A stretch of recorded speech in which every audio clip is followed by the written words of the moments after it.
Good afternoon. My name is Eric Budd. I'm the lead course developer and a board member for the Institute for Quality and Innovation. It's based out of Lansing. However, we have a regional reach right now because we do things virtually with our programs.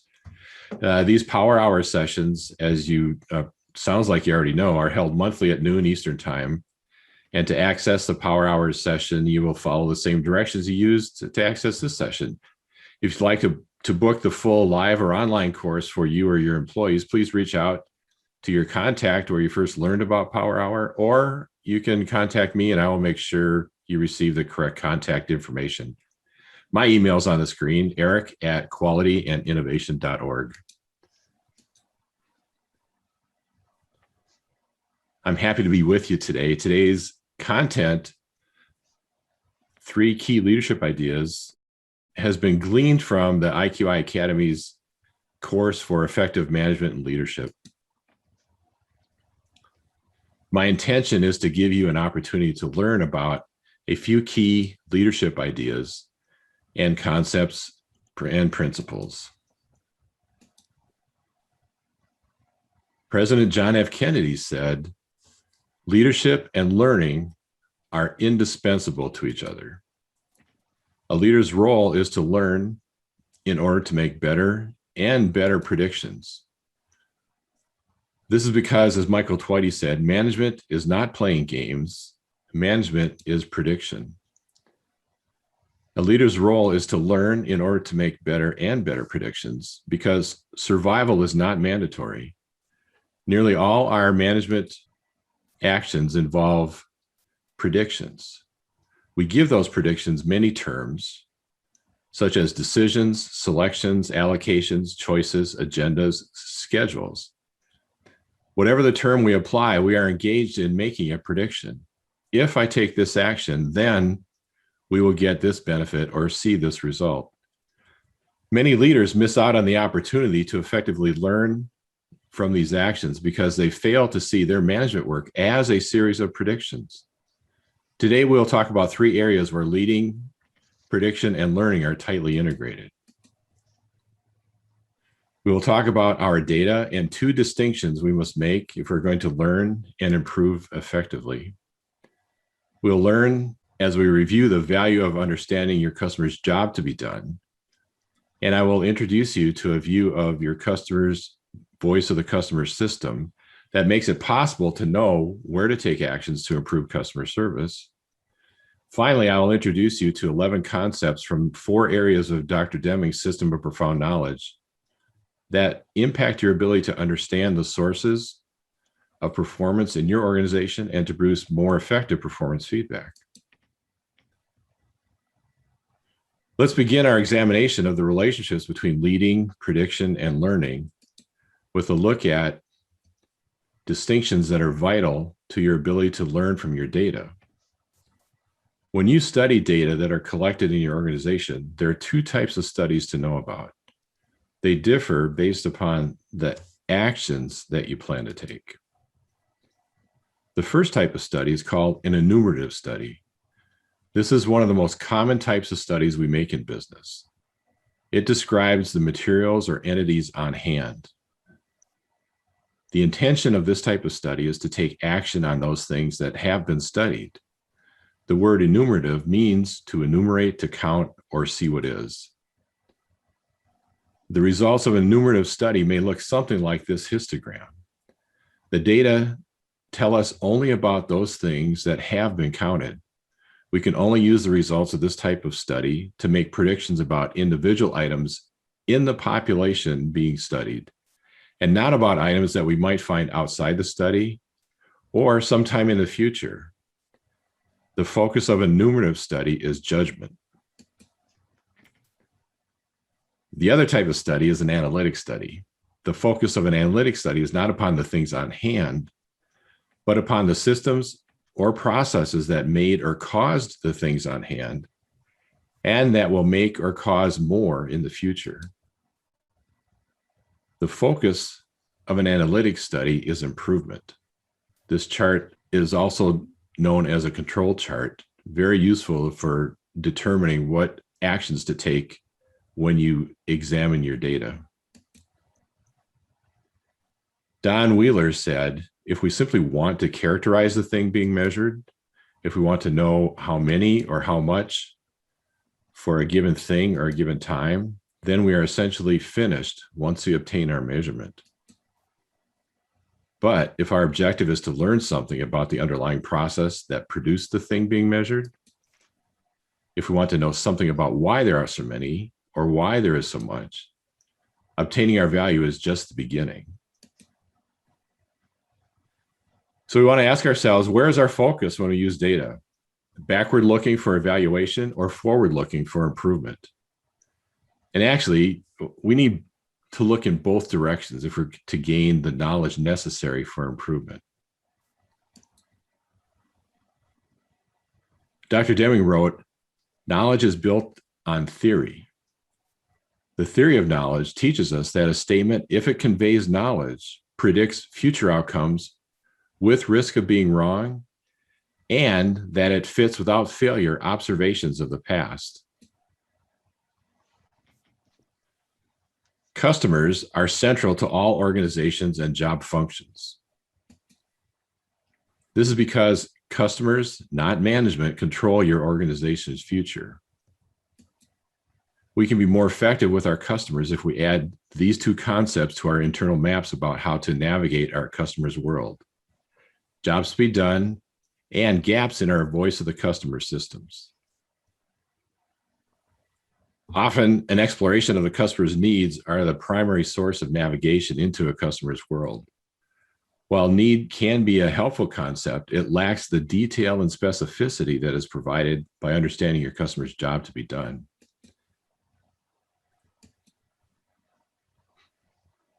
We can ask ourselves, which perspective, need or job to be done, gives me better direction finding insight into how to best serve my customer?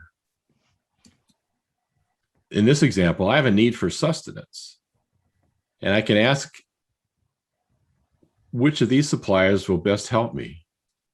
Anybody on the call want to respond to this question? How do we know which of these suppliers, Costco, 7-Eleven, Kroger, or Great China Restaurant, will help address my need for sustenance? Well, you have to identify your need. Yeah, well, I have a need. I want to eat something, but there's more than need that's required. True. You'd have to know what kind of sustenance you wanted. Yeah, so that's an element of it. What are my preferences? There's others that are part of the context around what's my job to be done. Let me show you more about this. Now, my job to be done are listed here. If my job to be done is get food for this week's menus, pick up dinner for tonight, restock my 5-year supply, or grab a snack to tide me over on the commute home, now do I have a better idea of which of these suppliers can best meet my job to be done? Yes. It becomes obvious, doesn't it? Like, sure. If I fully understand the job to be done, which means not only the need, but the circumstances within which this need is arising, then I'm able to better meet this job to be done. Here's another example. I have a need for good health and wellness. Who can best help me? So I have this list here. Michigan Urgent Care, Weight Watchers, Sparrow Hospital, CVS Pharmacy, ATI Physical Therapy. Which of these suppliers are best choices for meeting my need for good health and wellness? No, I was going to say what's your objective? Yeah, what's my objective, or what circumstances do I find myself in? Or objective is a good way of saying what's my job to be done. So if I want to deliver a baby, if I want to lose weight, if I want to locate a pregnancy test, if I need post-surgical rehabilitation, or if I want to treat a minor dog bite, those are my jobs to be done. Now, how do I pick a supplier? It seems relatively easy, doesn't it? Now that we know. Yeah. So it's an important distinction to make. Need is general in nature. Job to be done is very specific. And the better we understand and watch for our customers' jobs to be done, the better we can make good decisions on how to best serve them. Kurt Lewin is considered the founder of social psychology and a developer of a commonly used business tool called force field analysis, observed, if you want to truly understand something, try to change it. Use of the PDSA or plan, do, study, act cycles are one of the recommended ways to truly understand your customers' jobs to be done, as well as for learning about the gaps that exist in your organization's voice of the customer system. Every voice of the customer system has 6 gaps. Voice of the customer is certainly a domain in which we are continually making predictions from which we want to better learn. Better learning, better customer service, and satisfaction is created when you attempt to close all 6 voice of the customer system gaps.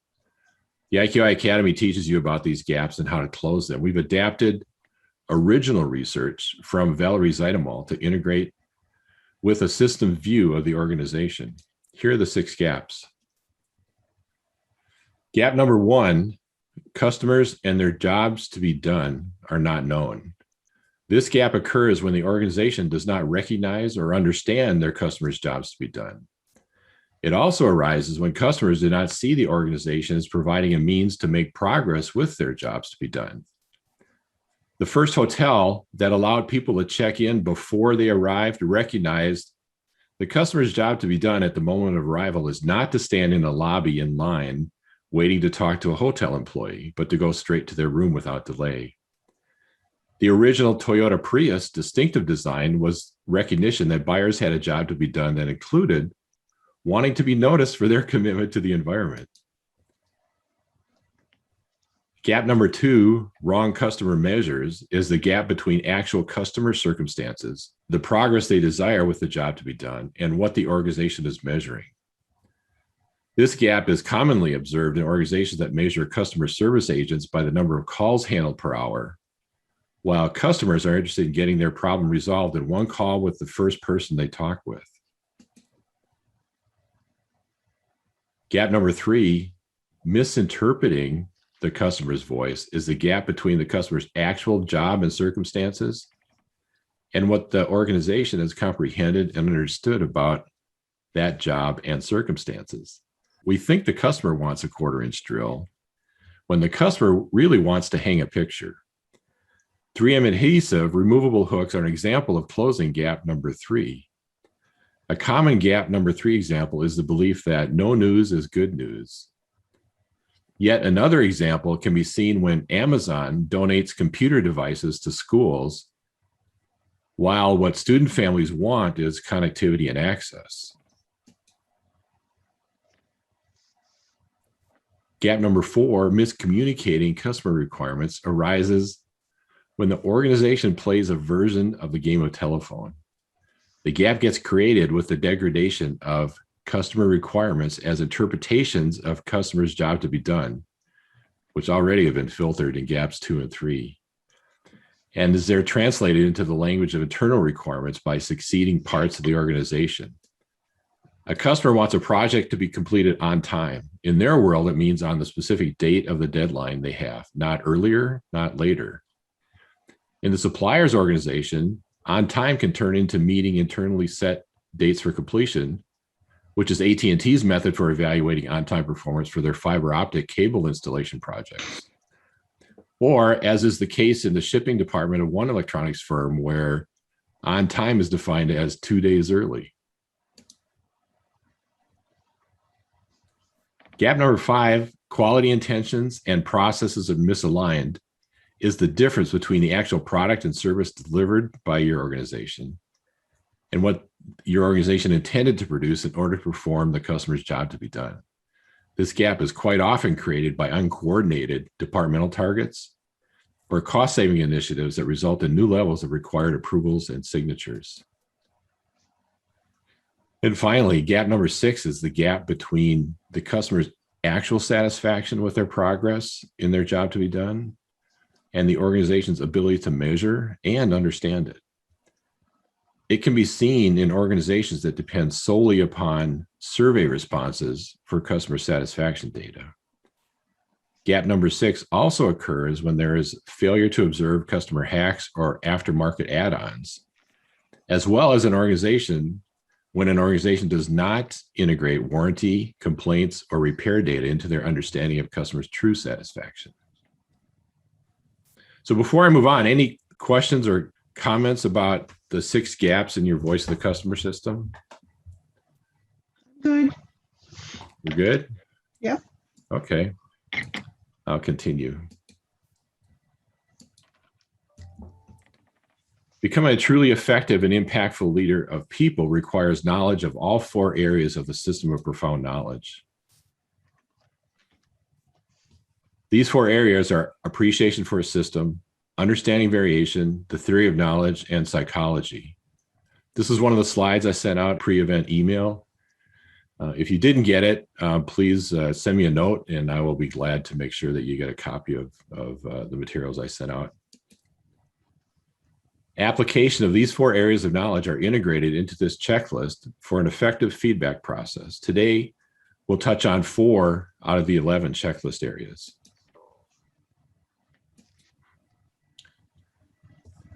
The first area is to identify and unbundle the multiple purposes of the feedback process. To do so requires distinguishing multiple and often overlapping purposes, then working to unbundle them. Unbundling is useful because the different purposes of feedback processes can have conflicting aims. Some of those aims, such as compensation or promotion, will dominate an employee's focus. And timing that works for one purpose, such as near immediate feedback needed for learning, does not work well for others, such as compensation conversations. Another critical checklist item addresses whether feedback will even be heard. There's 4 conditions to ensure feedback will be heard, and these are necessary. First, the feedback provider is viewed as having your best interest at heart. Second, the provider is viewed as a content expert. In addition to being a content expert, third, the provider must have firsthand knowledge of your performance. And finally, and most importantly, for feedback to be used, you are ready to hear it.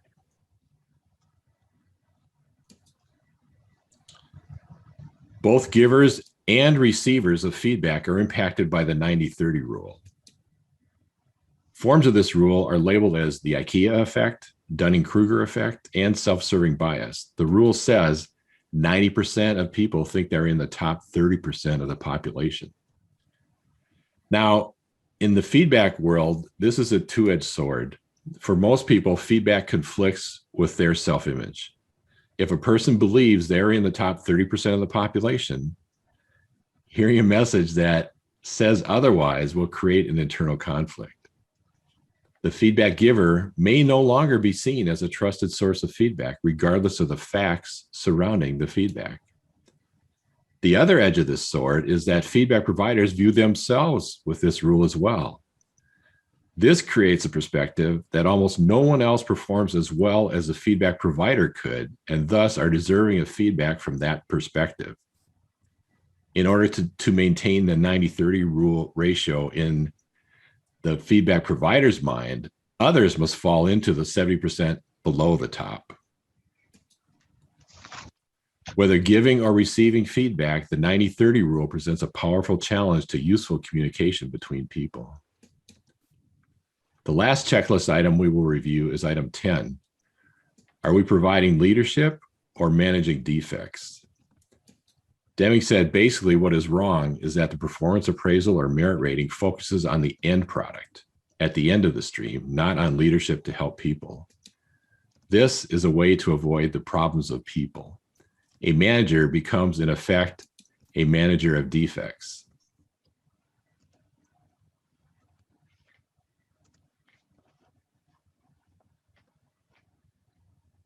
All right, I have a break point here. Any comments or thoughts before we move on?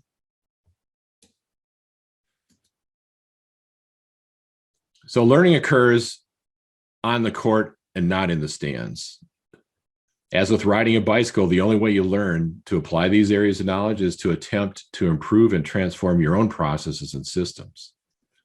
So what type of changes should you make? I will show you two examples of move to improve actions that were applied in different organizations to make their feedback processes better.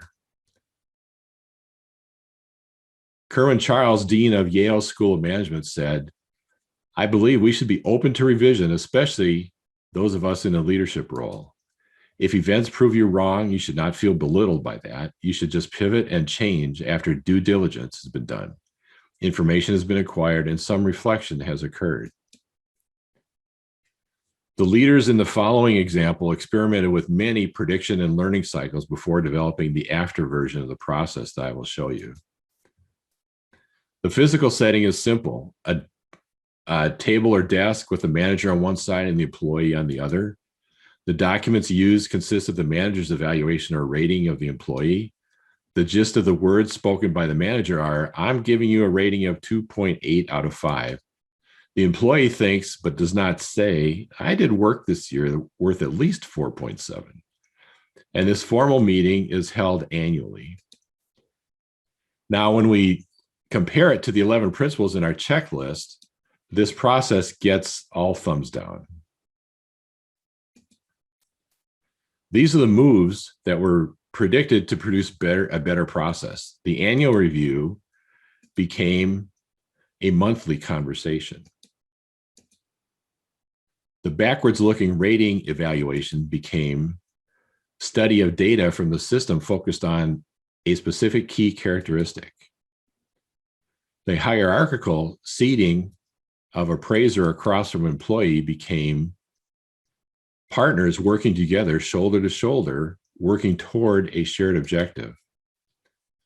Words and thoughts changed from rearview mirror assessment to prediction, testing, study, learning, and improvement. So how does the new process do with the 11 principles? Nearly all thumbs up and 0 thumbs down. It took application of all 4 areas of the system of profound knowledge and many tests involving planning moves, making predictions, and learning from the results to produce a vastly improved process. This final example of moves to improve a feedback process took place in a large corporate setting. The annual goal review and goal setting meeting takes place at the manager's desk. This is the before view. The manager collects input from sources of the manager's choosing. The manager shares edited versions of the collected feedback with the employee saying, "People said these things about your performance and I agree." The employee thinks, "But it sounds like you didn't interpret what they said correctly. I'd like to have a conversation with them about those things." Both manager and employee sign the annual goal form with a rating that is sent to HR. The top rated tier of the organization receives the biggest percentage rating raises for the year. This process also receives all thumbs down when evaluated with our checklist for better appraisal and feedback. The moves made in this example were designed by the employee and approved by the manager. The first move is a change to the source of the schedule for the annual review. The corporate scheduled annual review becomes an employee scheduled review. The manager, as collector, interpreter, and provider of feedback, is replaced by employee selected sources of direct feedback. The standard corporate questions and review of year-old goals with a rating score is replaced with a 4-question survey that is given to all feedback providers. The 4 questions are, what would you like me to keep doing? What would you like me to stop doing? What would you like me to start doing? And what will you, as a feedback provider, do to help me be successful at those things you've asked of me? The annual goal attainment and rating meeting between the manager and employee becomes a feedback consolidation and discussion session with a coworker of the employee's choosing. Output of the meeting becomes a co-created and co-written 1-year developmental plan. The plan is provided to the manager and it acts as sufficient documentation for the annual goal setting meeting that is required by the corporation.